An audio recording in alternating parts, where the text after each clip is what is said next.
हैं, कोई एक सेक्टर लेके चलते हैं, और आजकल एक सेक्टर काफी एक सेगमेंट लेके चलते हैं डिस्कस करने के साथ। और अभी आजकल एक सेक्टर बहुत ज्यादा टॉकिंग पॉइंट है, ज्यादा लोग डिस्कस करते हैं, वो फार्मा सेक्टर है। तो फार्मा सेक्टर के डिफरेंट डिफरेंट स्टॉक्स लेके हम लोग देखते हैं वो क्या कहने की कोशिश करता है, यानी क्या एक सेक्टर पूरा का पूरा अच्छा रहता है, क्या होता है। ओके, तो let's start with Sun Pharma. और आप इसको नोटिस करेंगे तो बहुत मजा आएगा आपको, कि आपको समझ में आएगा कि जैसे हम लोग बोलते हैं ना कि सेक्टर और सेगमेंट स्पेसिफिक काम नहीं करना चाहिए, तो क्यों नहीं करना चाहिए।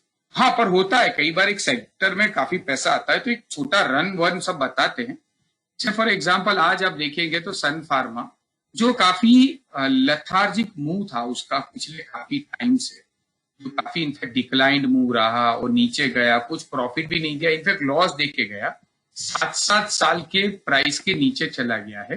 अगर मैं थोड़ा सा हाईलाइट करके दिखाऊं आपको तो आपको दिखेंगे तो 7 साल के प्राइस लो चला चुका था, ठीक है। वहां से वो सडनली फार्मा सेक्टर के जंप के चक्कर में 1 साल के हाई पे आया है, यानी ये वो सा स्टॉक है जो 1 साल के अभी हाई के आसपास आ चुका है, यानी ये एक थोड़ा ज्यादा अट्रैक्टिव स्टॉक है, थोड़ा स्ट्रेंथ बता रहा है, तो एक अच्छे लेवल के ऊपर आप उसको बाई कर सकते हो। As of now risk level थोड़ा हाई है, जितने सिस्टम स्टूडेंट है वो जानते हैं कि रिस्क लाइन थोड़ा उसका यहाँ पे बाई नहीं करते हैं, उसको वेट करेंगे और बाद में वो एक अच्छे टाइम पे बाई करेंगे उसको। पर अगर ये एक इंटरेस्टिंग पार्ट क्या हुआ, ये आपका सन फार्मा है। अब हम लोग देखो दूसरा देखते हैं, हर सेक्टर डिफरेंट है, बहुत मजा आएगा। ऑरोबिंदो फार्मा, हमने अभी बीच में किसी ने पूछा था, हमने देखा भी था, सरप्राइज होगा, वो बहुत टाइम से नीचे जाता हुआ कंटिन्यूअसली डिक्लाइन स्टॉक है, जो नीचे गया और बहुत लॉस दिया एंड कंसिस्टेंटली नीचे गया। जैसे सन फार्मा भी कंसिस्टेंटली 7 साल के नीचे पहुंच गया, वैसे ऑरोबिंदो फार्मा काफी टाइम से नीचे जा रहा था। एक जमाने में डार्लिंग स्टॉक माना जाता था और बहुत ज्यादा उसने ये भी दिया था। और आप देखोगे तो ये स्टॉक बड़ा इंटरेस्टिंग है, ये कंसिस्टेंटली नीचे गया, 5 साल रहा, ऑल टाइम लो था, वहां से वो डिक्लाइन इवन 1 ईयर हाई पर भी नहीं पहुंचा, जबकि स्टॉक इसी मार्केट में इतना इन्वेस्टमेंट का, आप देखो कि इन्वेस्टर के इंटरेस्ट के हिसाब से देखो तो ये स्टॉक इतना उछाल नहीं दिया, वो उतने प्राइस पे जंप भी नहीं मार पाया, 1 साल के ऊपर गया ही नहीं। जबकि सन फार्मा उस लेवल पे पहुंचा कि जगह 1 साल के ऊपर पे प्राइस पे भी आज उसका डिमांड हो गया। ओके, तो ये उसका इसका ना बाइंग स्ट्रेंथ बोलते, इतना बाइंग स्ट्रेंथ था कि उसको उतने प्राइस पे लेके चला गया, जबकि ये कम प्राइस पे है अभी भी कंपेरेटिवली।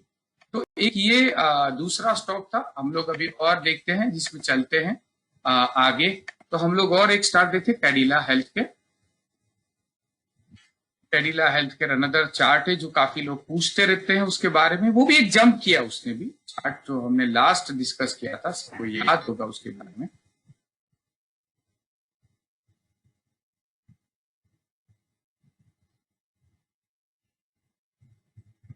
थोड़े नेट के हिसाब से थोड़ा सा स्लो चार्ट ओपन हो रहे हैं। हाँ देखिए ना, ये भी एक लेथार्जिक था, इनफैक्ट 4-5 साल के लेवल पे था, अगेन उसी लेवल पे था, वहां से जंप करके ये भी 1 साल के लेवल के आसपास अभी आया है। यानी क्या है ना, ये भी एक स्ट्रेंथ दिखा रहा है 1 साल के आसपास, जैसे कि सन फार्मा दिखा रहा है। अब उसके सामने मैं आपको दूसरे कुछ चार्ट भी दिखाता हूँ, देखिए अभी आप देखेंगे, आप यूनिकेम करके एक कंपनी है, let us look at that also. ये यूनिकेम भी फार्मा सेक्टर का स्टॉक है और काफी लोगों को इंटरेस्ट रहता है, बहुत फास्ट जाता था तो ये शायद अच्छा करेगा करके।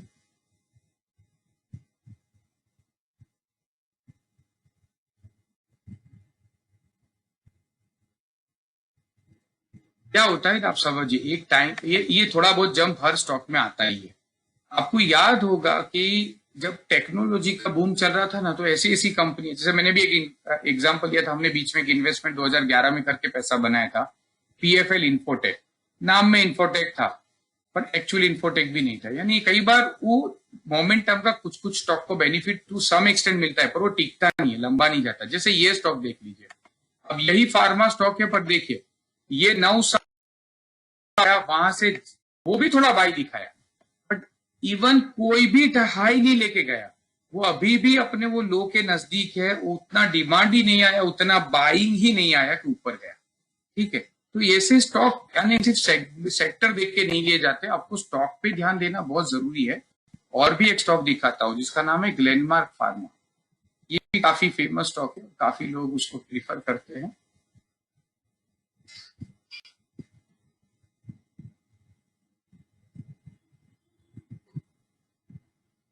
तो आइडिया क्या है, एक सेक्टर पूरा स्कैन करने का आइडिया यही है कि सेक्टर स्पेसिफिक काम करने का फायदा नहीं होता, बट उस एक लीडर स्पेसिफिक काम करने का फायदा होता है कि कौन सा है जो सबसे अच्छा मार्केट में स्ट्रांगली जा रहा है। अब जैसे ये भी देख लीजिए, अपना 2 साल के लो पे चल रहा है, ठीक है।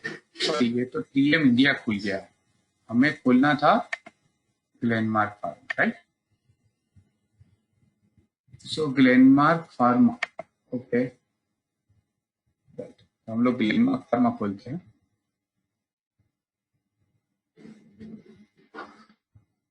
अभी ये 3M इंडिया भी देखा था तो आपको समझ में आ गया कि 3M इंडिया भी एक्चुअली सिर्फ जंप दिखाया, कुछ है नहीं। और ये सारा जंप आप देखिए उस टाइम पे कि मार्केट भी थोड़ा थोड़ा कंफ्यूज स्टेट में, बाइंग भी चल रहा है, सेलिंग भी चल रहा है, तो मिक्स्ड रिएक्शंस है। अब ये देखिए, ये आपको ऑल टाइम लो पे चल रहा है ग्लेनमार्क, ऑलमोस्ट 9 साल के लो से वो बाउंस किया, थोड़ा जैसे फार्मा सेक्टर में बाउंस आया वैसे बाउंस आया, बट अभी तक कोई भी नए हाई पे गया नहीं है और रिस्क भी बहुत हाई है। यानी ये स्टॉक बाय करने लायक थी, उसमें स्ट्रेंथ अभी भी एस्टैब्लिश नहीं हुई है, यानी बायर उतना पावरफुल अभी भी हुआ नहीं है ये स्टॉक में। बायर पावरफुल है वो भी नहीं दिखा रहा है, यानी ये स्टॉक को थोड़ा सा हम लोग अवॉइड करेंगे। ल्यूपिन देखते हैं जो बड़े बड़े स्टॉक के, let us try to scan all the stocks that are known stock of the in the pharma sector, okay, and try to know more about it.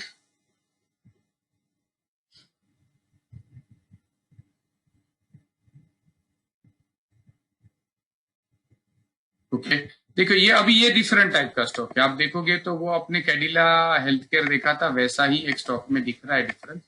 अब यहाँ पे आप देखो, ये यहाँ 7 साल लो प्राइस पे था, ये भी बहुत डिक्लाइन था, जहां से अभी कम किया है, बट कितना हाई बताया है, 11 मंथ का हाई, यानी ऑलमोस्ट 1 ईयर हाई के आसपास ही है। तो similar to like Cadila Healthcare and अभी हमने देखा वैसा, ओके, तो वैसा ही स्टॉक है। Let us look at Torrent Pharma now. In fact कुछ उसमें से कुछ जो अपने चार्ट है सेगमेंट के, जैसे कि ऑरबिंदो हुआ, कैडिला हेल्थ केयर, बायोकॉन भी देखेंगे हम लोग, टोरेंट देखते हैं, उसके बाद बायोकॉन देखेंगे, टोरेंट फार्मा। तो वो सारे हमने अपने यूट्यूब चैनल पे, वो जो हमने लास्ट डिस्कस किया था उसका क्लिप रखा हुआ है, आप देखिए उसको, आपको ध्यान में रहेगा, आएगा। उसमें कुछ डिस्कशन लंबा भी शायद हुआ था, तो कुछ से कुछ सिखाएगा आपको, हर चार्ट कुछ सिखाता है, जैसे हम लोग बोलते हैं चार्ट की लैंग्वेज सीखना बोले। अब ये चार्ट देखिए और बाकी सब चार्ट देखिए, जबकि सारे चार्ट अपने काफी लो बना रहा था इसी साल के दौरान, in this year only. Just look at this stock that was hitting all time का हाई था, वो एक करेक्शंस किया उसने, वो भी थोड़ा सा कोविड के टाइम पे चक्कर मारा, पर अगेन बिकॉज ये बहुत स्ट्रेंथ था उस स्टॉक में, तो उसका बाई का स्ट्रेंथ भी देखिए बाकी स्टॉक से, आज वो अगेन न्यू नायर हाई के पास चला जा चुका है। तो ये होता है एक स्ट्रेंथ वाले स्टॉक का दमदार चीज होता है, वो इतना फास्ट जाता है, ओके, इसीलिए स्ट्रेंथ पे स्टॉक बाई किया जाता है। Okay, let us look at some other very, और एक बहुत बढ़िया स्टॉक आपको दिखाता हूं।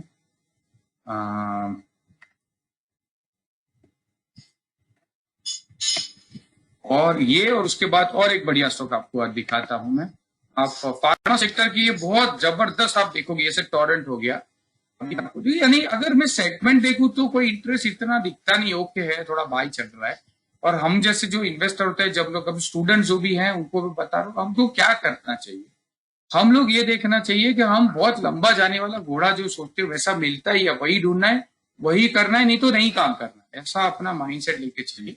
जैसे ये स्टॉक इसी मार्केट के अंदर लो गया ही नहीं और उसने नए से नए हाई बनाए, एक साल पहले भी 8,000 8,500 के आसपास वो 9 ईयर हाई, आज वो 18,000 के आसपास 9 ईयर हाई है, उसने उतना टूटा भी नहीं, उसका बाइंग स्ट्रेंथ इतना मजबूत था कि टूटा नहीं, और again it has started jumping up, is going up. This is one of the very good chart जो आप बाई कर सकते हो अपने नेक्स्ट लेवल पे। आपका बाइंग लेवल भी आई थिंक सबको मैं बता दूं फॉर द बेनिफिट, वो 17,910 रुपए के करीबन वो अपना एंट्री लेवल दिखा रहा है। आप उसके बाद बाई करिए, आप उसको बढ़िया से होल्ड कर सकते हैं। उसके अलावा और एक स्टॉक था जो काफी अच्छा दिखा रहा है,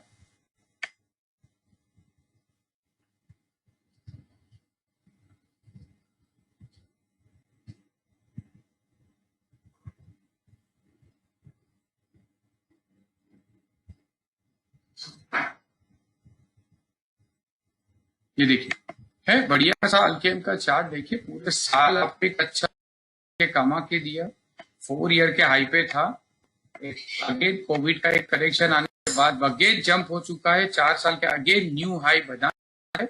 इसका स्ट्रेंथ बाइंग का जबरदस्त, यानी बायर इतने हाई प्राइस पे इंटरेस्टेड है, अगर उतने हाई प्राइस पे बायर्स इंटरेस्टेड है वो भी स्टॉक बाई किया जाता है। तो एक अच्छा स्टॉक है जिसको बाई कर सकते हैं।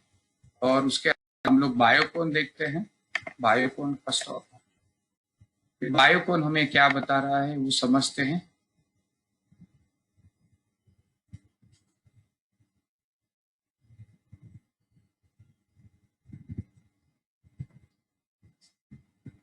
तो एक मोटा मोटी अगर आप देखें तो इतने चार्ट देखने के बाद आई एम वेरी श्योर एक आपको टेक होम मैसेज अगर मैं बोलूं, वापस रिपीट करूं, चलो उससे पहले मैं हाईलाइट करता हूँ। देखिए बायोकॉन में भी वही एक स्ट्रेंथ था, क्या स्ट्रेंथ था, तो वो एक हाई बना के जा था, ऑलरेडी वो 1 ईयर हाई के नजदीक था, जहां पे कोविड का करेक्शन आया, इसीलिए जब बायर वापिस शुरू हुए तो बहुत अच्छा जंप दिया, और वो अभी एक 9 ईयर के हाई पे पहुंच चुका है और बहुत अच्छे से वो जा रहा है। तो ये अच्छा स्ट्रेंथ वाला स्टॉक है, ये बाय कर सकते हैं, पर कंसीडरिंग क्या कोई इसका रिस्क ज्यादा है, वो हाई रिस्क लाइन पे बैठा हुआ स्टॉक है, तो इसको इसलिए हम लोग अभी अवॉइड करते हैं और उसको राइट टाइम पे उस पर एंट्री मारेंगे। उसके अलावा कौन सा स्टॉक होगा जो हम लोग याद है, तो यूनिकम हो गया, टोरेंट, कैडिला, सिप्ला देख सकते हैं हम। ऑलमोस्ट फार्मा सेक्टर के काफी बड़े बड़े सारे स्टॉक देख चुके हैं, लेकिन कोई बड़ा स्टॉक हम मिस नहीं किया है, I don't remember much now.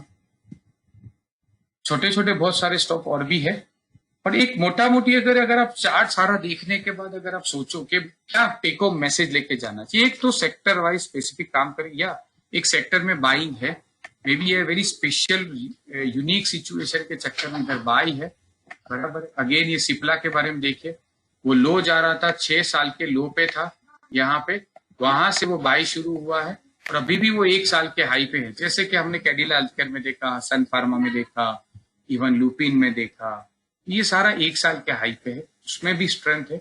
But और बेटर अगर आपने देखे होंगे तो हमारे पास चार्ट है, एबॉट इंडिया है जो बाई करने लायक है, बायोकॉन है, या फिर कौन सा अल्टेम है, these are some of the very good stocks that available to buy।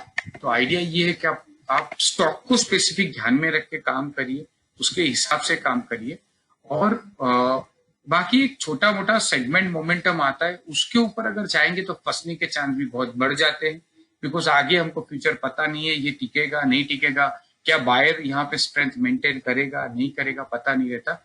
But जैसे हिस्टोरिकली विलियम जे ओनेल ने भी अपनी वो बताया है कि जो अलग हाई पे पहुंच जाता है वहां पे तो एक नए बायर का ही एक्चुअली चल रहा होता है, तो इसलिए वो जनरली बहुत आगे जाता है, वो अपना स्ट्रेंथ मेंटेन करता है। तो ये था, अगर मैं कोई और चार्ट मिस कर रहा हूं इसमें, अच्छा Divi's lab and doctor Reddy's, yes yes, ये बहुत बड़े चार्ट है जो मिस कर दिया था संजय भाई ने, मुकेश भाई thank you very much. Let us discuss Divi's lab and doctor Reddy's. हाँ, क्योंकि काफी स्ट्रॉन्ग चार्ट रहे हैं, एज फार एज मेरा अंडरस्टैंडिंग है, डीवी स्लैब काफी स्ट्रॉन्ग रहा, एक जमाने में काफी अच्छा उसने पैसा दिया है, और डार्लिंग स्टॉक बोला जाता है इन्वेस्टर का, ऐसा रहा है। तो अभी क्या बता रहा है, लेट अस सी, उसका डीवी स्लैब का चार्ट हमें क्या बताने की कोशिश कर रहा है, लेट अस देखिए अगेन वैसा ही बहुत बढ़िया चार्ट है। आप देख, हमने बताया था इसके बारे में भी कि ये 9 ईयर के हाई पे था, वहां से कोविड करेक्शन आया जो टिका भी नहीं, और इसीलिए बायर ने वापिस अपना लिया है, 9 ईयर हाइक पे है, तो ये बहुत अच्छा बाई के लिए स्टॉक है। बट एक ही चीज है, कभी रिस्क लेवल थोड़ा सा हाई है, आप देख सकते हो, तो इसलिए अभी नहीं एंट्री मारनी, उसका राइट टाइम पे थोड़ा रिस्क रिवर्ट होने के बाद एंट्री मारनी चाहिए, ये मेरा सजेशन है। उसके अलावा डॉक्टर रेड्डीज के बारे में देखते हैं, जो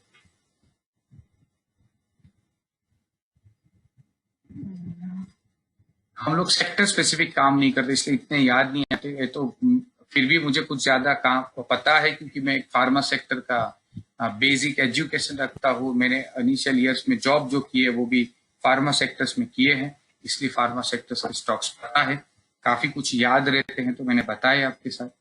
अदरवाइज सेक्टर स्पेसिफिक हम याद नहीं रखते। जो स्टूडेंट है उनको तो पता ही है हम लोग कैसे काम करते हैं। अब डॉक्टर रेड्डीज देख लीजिए, डॉक्टर रेड्डीज का भी आप स्टॉक देखेंगे तो वो भी एक अच्छा स्टॉक है, क्योंकि आप देखिए कि ये पूरे साल से ऊपर जा रहे थे और अच्छे स्ट्रेंथ में थे। आप देखिए उनका जंप देखिए और बाकी का जंप देखेंगे तो आपको समझ में आएगा कि एक स्ट्रेंथ बेस वाला स्टॉक होता है ना, वो अपने आप में एक जादू है। ऐसा स्टॉक पकड़ के उसको वॉच लिस्ट में रख के उसी में एक्टिव रहने का अपने आप में एक फायदा है। आप देखिए ये भी स्टॉक अपने आप में ऊपर था, कोविड का करेक्शन आने के सबसे ज्यादा जंप किसने बनाया? आप सब ने ये नोटिस किया होगा कि वो स्टॉक ने बहुत अच्छा जंप दिया है, जो स्टॉक अपने ऑलरेडी हाई प्राइस पे थे बिफोर ये कोविड करेक्शन के पहले। तो बहुत ही अच्छा ये चार्ट है, ये भी एक अच्छा चार्ट है, डीवी स्लैब भी बहुत अच्छा चार्ट है। तो ये सारे स्टॉक हमने देखे, तो स्टॉक स्पेसिफिक काम करेंगे, अपना ध्यान अगर अपने स्टॉक्स में रखेंगे और आप उसी को कॉन्सेंट्रेट करके स्टॉक स्पेसिफिक तो अच्छा रहेगा। उसमें से काफी अच्छे बाई आपको आज समझ में आएंगे, जैसे एबर्ट एक अच्छा चार्ट है, डीवी स्लैब अच्छा चार्ट है, डॉक्टर रेड्डीज अच्छा चार्ट है। मीन्स उसको बाई करने की जो देखिए, टोरेंट फार्मा जिसको एक अच्छे एंट्री लेवल पर बाई करने की कोशिश करेंगे तो आप अच्छा कर सकते हैं।